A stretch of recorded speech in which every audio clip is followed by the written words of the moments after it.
Hello, I'm Dr. Steve Kopetsky, preventive cardiologist at Mayo Clinic in Rochester, Minnesota. And this is one of the continuing series of interviews with the experts in cardiovascular disease prevention. Today, I'm delighted to introduce Dr. Francisco Lopez Jimenez, who is a friend and colleague. He's chair of our cardiovascular disease prevention section called Cardiovascular Health Clinic, and has done some amazing work with some of our cardiology colleagues on ECG age as defined by the electrocardiogram and versus chronologic age. So welcome, Francisco. Thank you, Steve. It is an honor and a pleasure to be here. Thank you for the invitation. Well, the work y'all have done is just fantastic. And tell us simply, what is ECG age? Well, ECG age is a concept that refers to an estimated age that is derived from analyzing patients' electrocardiograms using artificial intelligence, or more specifically, machine learning. So basically, the computer is trained to guess the person's age. And after being trained to guess the age, the result is going to be a number that might be exactly the same as the chronological age, might be older, might be younger. And we believe that this ECG age reflects the biological age that is not necessarily the same as the chronological age as we know it. There's just so much data in an ECG, there must be that you can correlate this. How did you come up with this idea? Well, as interesting and as cool this concept is, the truth is that we found it by serendipity. We were not planning on this. The story is that as we were working on a different algorithm, trying to predict low left ventricular ejection fraction or low pumping function of the heart, we tested the additional value that putting sex and age into the model will improve the prediction of this condition. And to our surprise, adding age and sex did not improve the performance of the model at all. Nothing, absolutely nothing. And biostatisticians know that when that happens in a model, it's either that those variables don't matter, or if they do matter to predict something and the model doesn't change, what that means is that very likely the computer already knows age and sex. So from there, our lead engineer back then, Dr. Saki Attia, he tested the hypothesis that indeed the computer can predict age and sex. And sure enough, we saw that using artificial intelligence, we can train the computer to predict age. And that was basically the origin of that. The next step was to essentially see the value of that, the meaning of that, because even though we saw that the computer was able to predict age, the prediction was not perfect. So the question was, is that imperfection related to just error, the inability of the computer to predict age, or is that telling us something else? And from that point, we did a series of studies trying to prove the principle that, or the hypothesis or concept that ECG age was indeed measuring biological age, or in other words, the speed at which the person has been aging, meaning that if the prediction was a higher age, that person has been aging faster, and if the predicted age was lower, that person has been aging slower than normal. Why do you think it's important to know biological age versus chronological age? How do you use that? See, the concept of biological age is not new. I think it's important to clarify. We did not invent that. We invented the principle to measure to calculate age using the electrocardiogram with artificial intelligence. But the concept of biological age has been around for many decades. And it's important because biologists at some point found out that not everybody ages at the same rate or equally. Aging is a process that essentially reflects the exposure of our cells, our organs, our systems to many factors that affect their function, their integrity. And as we get older, the body loses the ability to regenerate, itself, or the cells and the organs. And that is essentially the concept of aging. Now, biological aging will be the rate at which that aging occurs.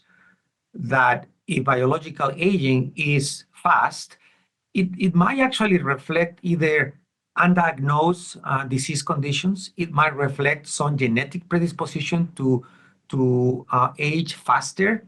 It might reflect effect of stressors or external factors in the environment that might be triggering a faster aging. So we believe this is an extremely important biomarker in many ways, although we are still trying to find what is the best place of this biomarker in clinical medicine. So there are obviously many things that can affect it: how you eat, your stress, your sleep, et cetera, your genes. What about things that, what does it predict? Can you give us any specifics? Does it predict a heart attack or predict a stroke? Does it predict cardiovascular death, or just too many things to mention? Yeah, no, that's an excellent question. But before I answer that, let me first state the things that we have found to affect biological age, and then I will tell you a little bit on what the biological age can then predict.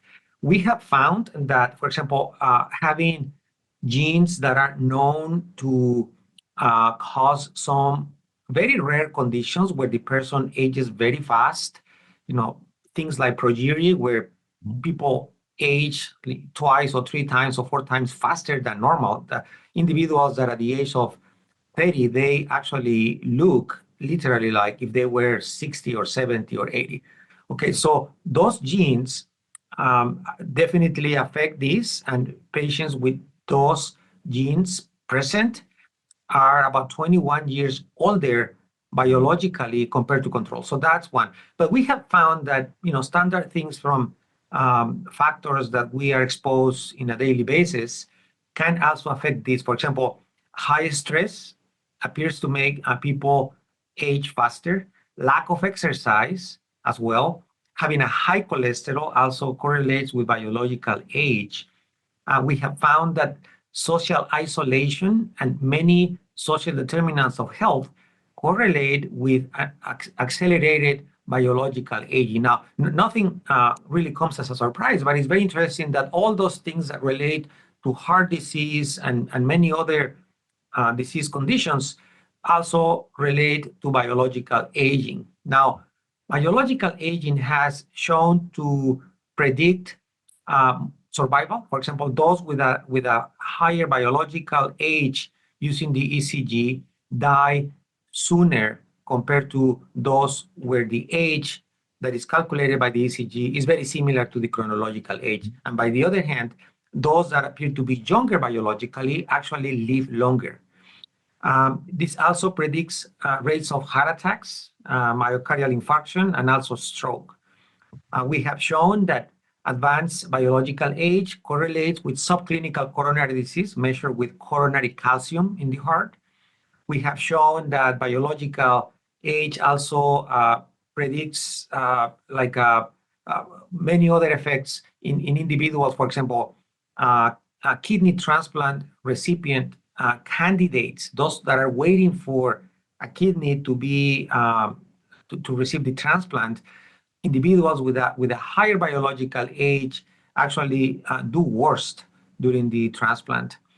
And the list goes on and on, but essentially things that we know relate to age in general are very likely related to rapid aging or an advanced biological age. That's fantastic. I use this frequently in my practice here in prevention and point out to patients that this can change in just a few months, change how they eat, change how they exercise, change their stress levels, their sleep. Have you found that in your studies? Absolutely. And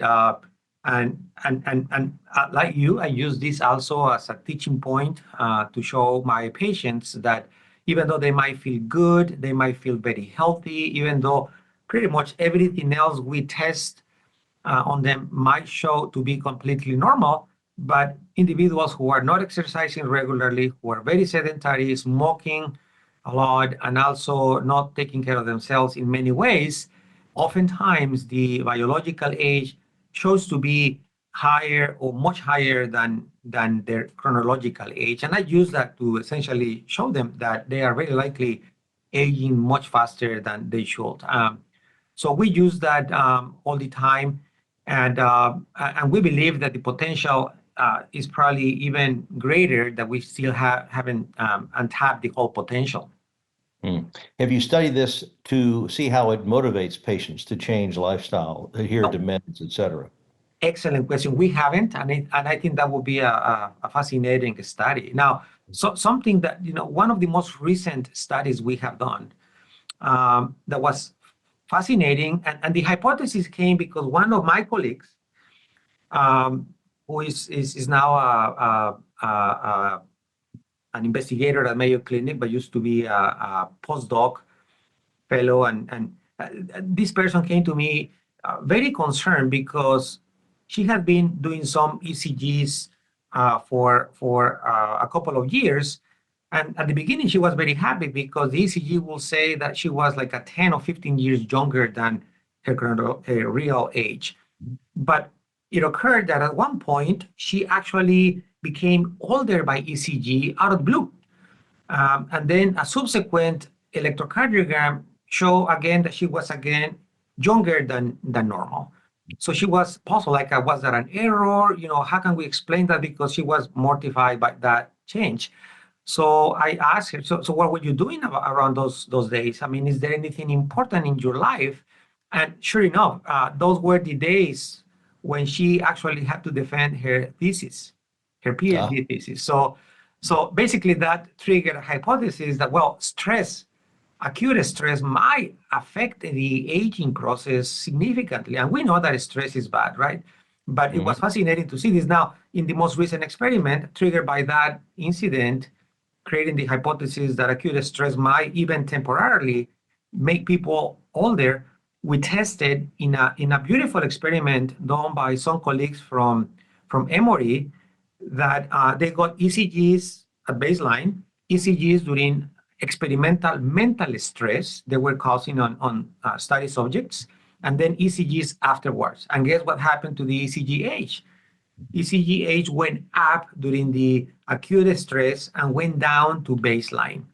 Something very interesting is that people responded in different ways. Some people barely had any change, others didn't change at all. In average, there was an increase in biological age, and some people, the age went to the roof during that mental stress. Another very interesting concept for us to do more research on.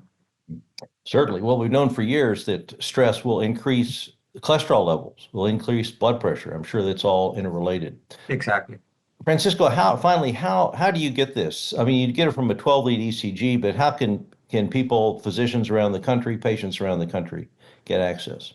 Yeah, well, unfortunately, the implementation of AI ECG hasn't been very good, to be very honest. There are a lot of steps that need to occur before those algorithms can be implemented. First of all, algorithms that are meant to detect disease conditions have to go through very strict regulatory approval process by the FDA, which I think is good to have that process, but it really takes a long time.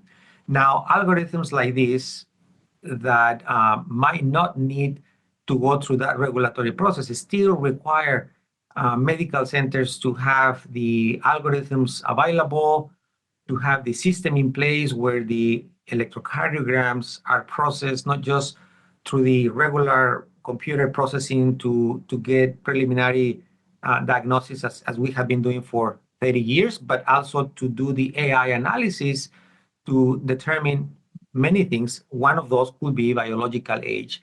We hope this will change in the near future, so everybody can check this out. And ideally, it will be actually that people can check their biological age not only with the full electrocardiogram, but also using some point-of-care devices that people can just put the fingers on, or either smartwatches or cell phones. Well, this has been a fascinating discussion, Francisco. Thank you for talking to us about chronologic age versus biologic age as assessed by the 12-lead ECG. This is certainly something that, we're using in our practice here. I think it's fascinating that it changes quickly with a poor lifestyle, improves with, with a good lifestyle. And I think we'll be hearing much more about this in the future. And thank you for your leadership in this and for educating us all today. Well, thank you for the invitation.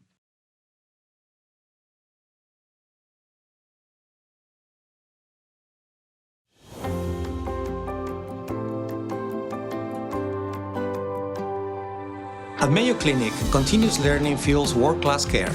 I am Dr. Francisco Lopez Jimenez, Chair of the Division of Preventive Cardiology. If today's episode gave you a fresh insight, imagine what a full course can do for your patients. Please check out the link cveducation.mayo.edu and explore our live and online programs, quick on-demand modules, and CME-accredited masterclasses created and taught by the very voices you trust here. Join thousands of clinicians who have already turned curiosity into expertise. Level up your practice now at cveducation.mayo.edu.